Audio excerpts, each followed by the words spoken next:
You are training hard, you are doing everything right, you think, but you are not seeing results.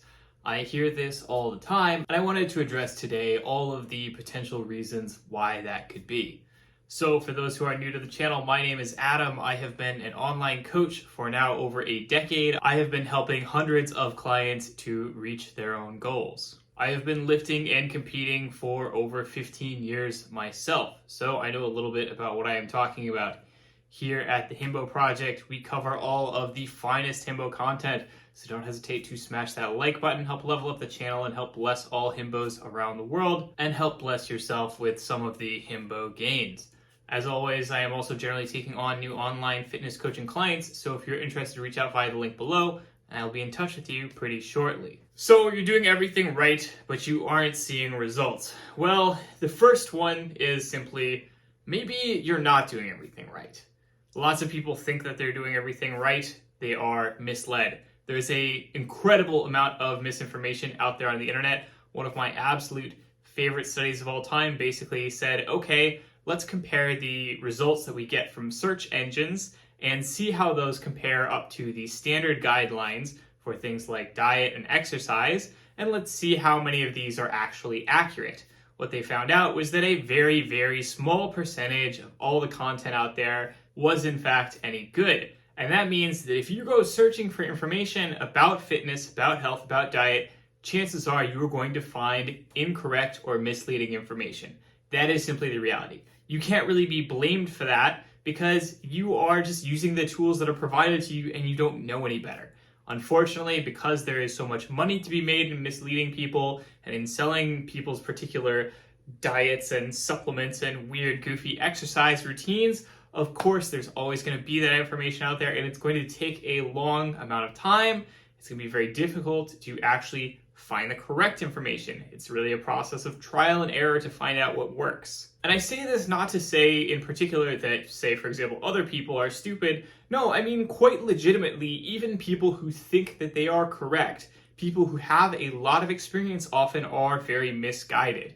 Even potentially famous coaches, things like that, are not necessarily going to be using evidence-based guidelines. They're going to be using things based on just stuff they've made up, or a guy sold them something years ago and they just kind of stuck with that for a while. Most people have over the years mixed together a lot of random stuff that they've heard from places, stuff that's worth for them, stuff that they think makes sense, but that may or may not actually add up to a complete whole that is correct. So unless you are somebody who has a significant amount of experience and knowledge, particularly digging into the evidence-based fitness side of the internet, chances are you have a lot of misconceptions about how fitness works, about how health and diet works. And so, basically everybody can continue learning all the time.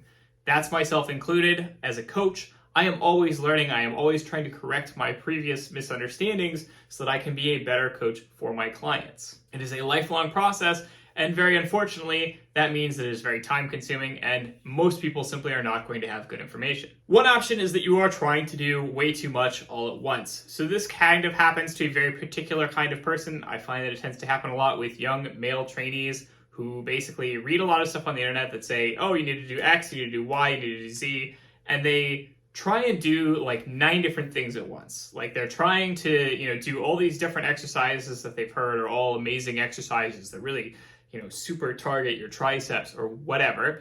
And they're kind of just doing way too much all at once. They are really grinding themselves down. They are not really taking a long-term perspective on things. And as a result, this tends to skew their perceptions. They tend to think that because they're doing so much hard work, that means that they should be getting results faster, when the reality is that all of that hard work is not necessarily productive hard work. A lot of it is unproductive hard work. It is stuff that, matters a little bit in terms of a vanishingly small number of percentage points, but is not really constitutive of the vast majority of their results. And so I'm not going to say that it's wasted time. Maybe it is something where you really do care about those last few percentage points. You are somebody who really wants to optimize things as much as possible. It's really worth it to you to put in all the effort. But for most people, it's not worth that. It just isn't. And again, they get into that headspace where they think that because they're putting in so much more effort, they should be getting results faster. and that frustrates them and that concerns them, when the reality is that really it's not speeding things up as much as they think, and they again just need to take a longer term perspective on things. If you learn to associate hard work as kind of linear with the amount of success that you're going to get, then you are going to have a bad time. That is not correct. The reality is that it is not a linear connection between hard work and the results you get. It is simply that you put in a certain amount of effort, there are diminishing returns past that amount of effort, and really what you should be focusing on is just continuing to be consistent over the long run, because that is what gets you the results. Next one is you are doing everything right and you are in fact seeing results, you just don't believe it or understand it. I've done a video previously about how it's actually very hard in many ways to objectively measure how much improvement you're making in a lot of ways. When you are building muscle mass, often that is occurring underneath a lot of fat mass, and so you can't really see the visual changes in muscle until they really add up significantly over an incredibly long period of time to become very visible. Likewise, people may feel like they are not improving in terms of their strength, but they actually are. They're just not testing it, or they're not testing it in the right way. Or they are, say improving in strength in some areas of their body. So maybe their upper body is continuing to get stronger. Maybe their lower body is stalling a bit, but because their lower body is stalling a bit, they're getting frustrated, even though the reality is that in a general sense, they are still getting stronger overall. And then of course, if they just managed to take a slightly longer time span look at things, they would see that they are continuing to improve. They just maybe had a few bad weeks or a few bad months or whatever the case is. Many people are simply impatient. They just want to see results faster than is reasonable. I cannot tell you how many times as a coach, as a trainer, I have had people come in with incredibly inaccurate expectations about what they can accomplish and how quickly they can accomplish them. I have had people say like, oh yeah, like I can get shredded with abs in like 30 days, right? And you look at this person and you go, it would take you 6 to 12 months to do that. But they don't want to hear that. They want to think that they can do things quickly because again, there is so much misinformation out there on the internet. There are so many promises that you can do things so quickly if you just follow some kind of secret special technique or method, which doesn't really exist. The internet has a tendency to warp our perceptions, our expectations about what is real and what is possible. They tend to make us think that we can get, like the results of a super dedicated steroid user who's been on this for a decade or more in the next, couple months, because again, they've been told that you follow the right plan or you buy the right supplement or you eat the right thing and suddenly it's all going to come together. It's not. The reality is that for most people, it takes a really long period of time, a lot of consistency, a lot of solid, moderate effort to get results. I'm going to go ahead and quickly list for you everything that is important. It is lifting several times a week, hitting every major body part. So that can be accomplished by using bench presses, overhead presses, some kind of row or lat pull down, squats, and deadlifts. That's it. Train all of those 5 lifts at least a few times a week. You're looking good. Train with sets that are not necessarily to failure, but near failure all the time. They should always be pretty challenging, and you are looking to increase the amount of volume of training you are doing over time, which includes basically more sets, more reps, or more weight. Stay generally active cardio-wise, get in your steps per day. Really, any number is great. 10,000 is a really common number. It's not necessarily an evidence-based one, but the more the better.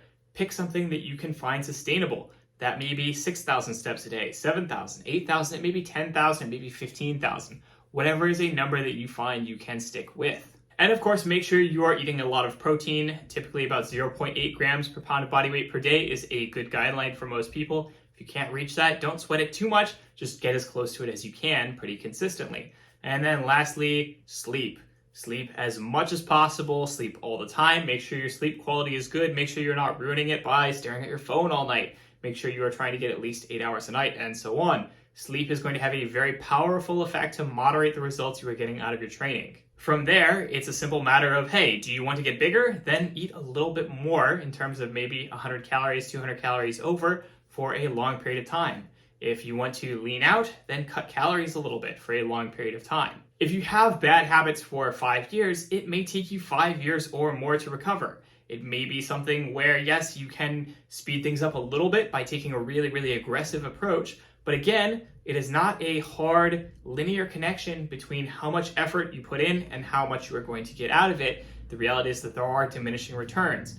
So it is generally not a good idea to try and muscle through things and try and do things as quickly as possible, because that is going to very quickly stray into unsustainability and making yourself just grind yourself down to a powder for nothing, for no reason at all, for like a tiny percentage point faster. And of course, it's also fine if maybe you had 5 years of bad habits and then it takes 10 years of not good habits, but like slightly good habits. You know, like you don't have to be perfect 100% of the time.